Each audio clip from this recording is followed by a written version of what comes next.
Basta mga kaibigan, naisip niyo na ba ang tungkol sa isang sakit na nagpapahirap sa sangkatauhan sa loob ng mga siglo? Ano nga ba ang pertussis? At paano ito nakakaapekto sa ating katawan? Kailan nga ba unang natuklasan ang sakit na ito? At ano ang mga senyales at sintomas na dapat nating alamin? Samahan ninyo ako habang ating alamin ang mga sagot sa mga tanong na ito at higit pa sa video ngayong araw. Mahalagang paalala. Ang impormasyong ibinahagi dito ay para sa mga layuning pang-edukasyon lamang at hindi kapalit ng payo sa medikal. Welcome sa Mind Your Body channel.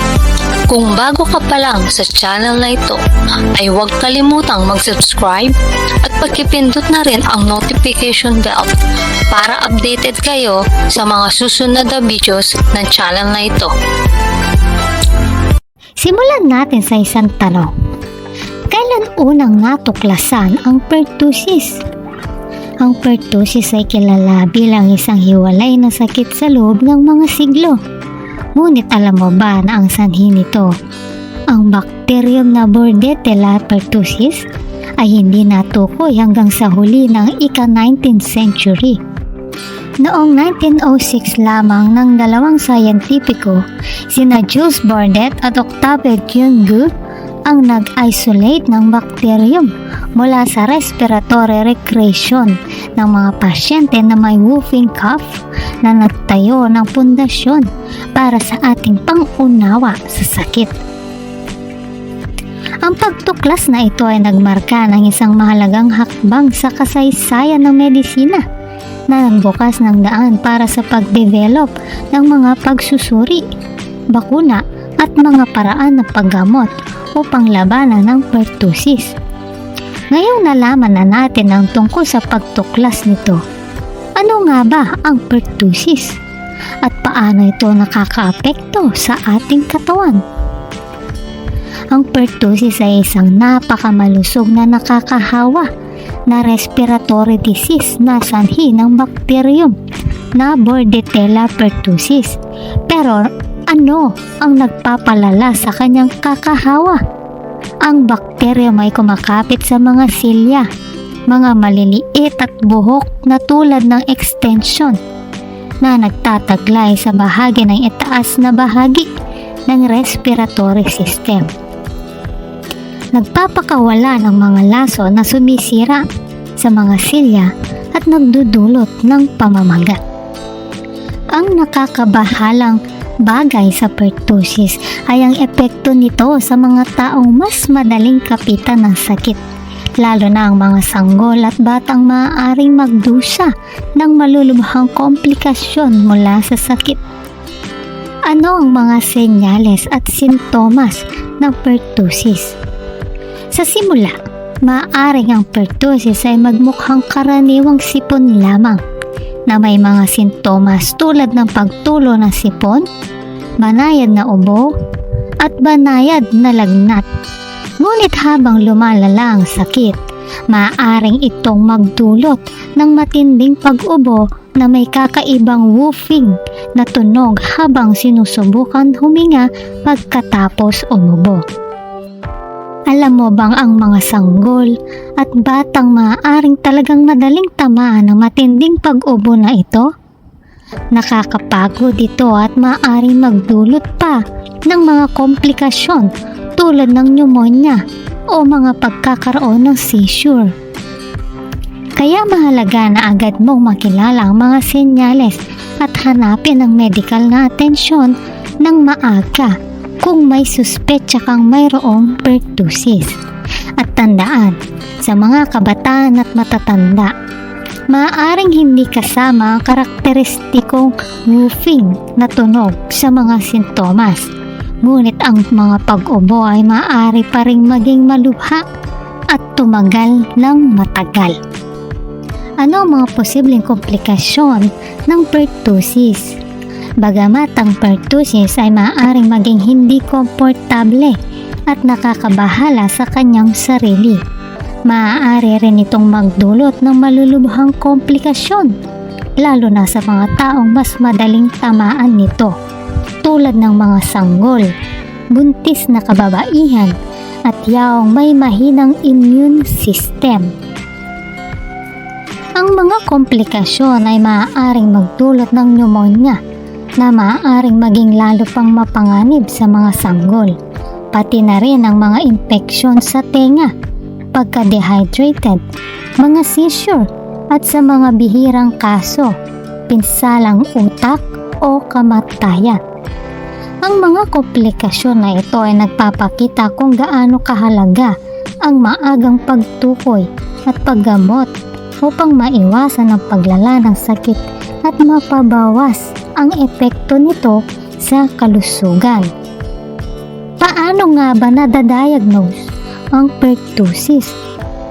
Ang pagdadiagnose ng pertussis ay kadalasang kinapapalooban ng kombinasyon ng klinikal na pagsusuri sa laboratorio at kasaysayan ng medikal.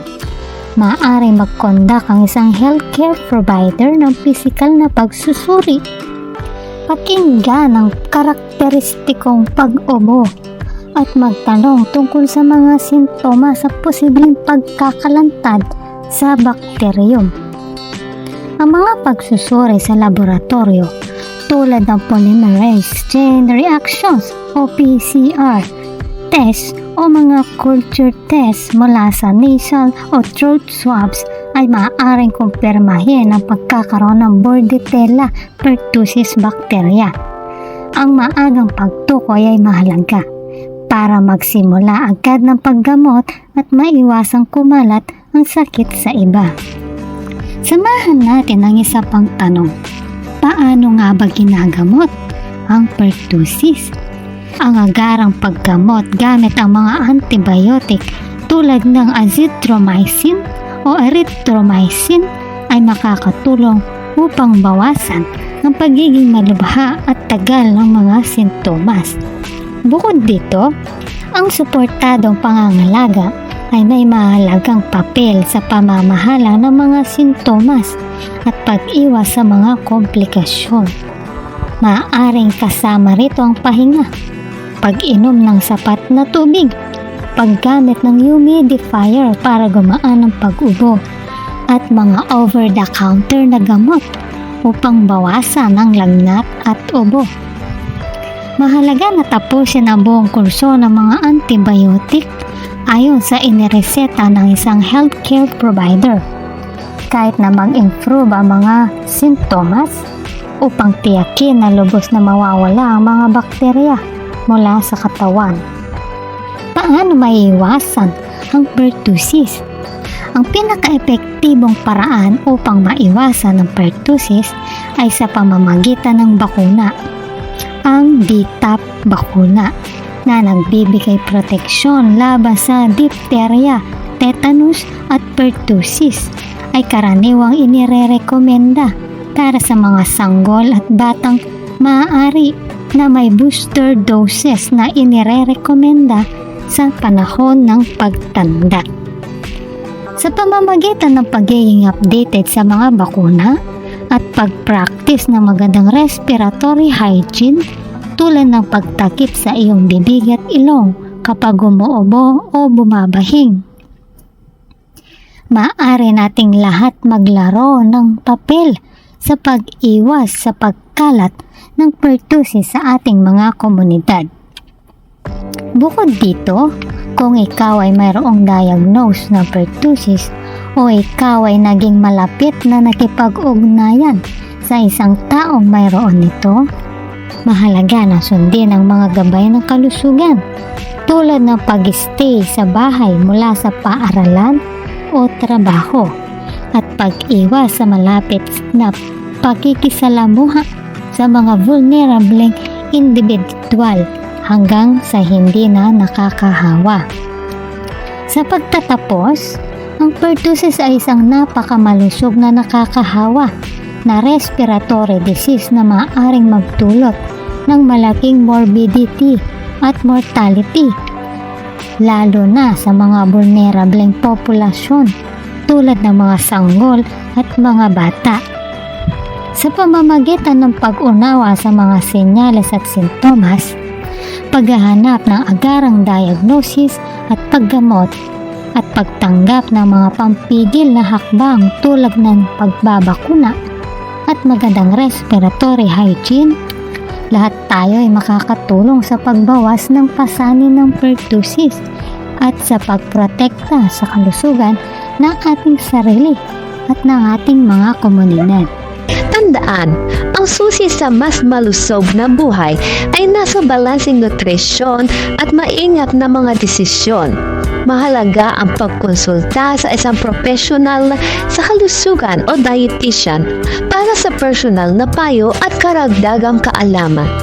Huwag kalimutang mag-subscribe para sa higit pang mga tips tungkol sa kalusugan at kagalingan. Hanggang sa susunod na pagkakataon, mag-ingat kayo at manatiling malusog. God bless sa ating lahat.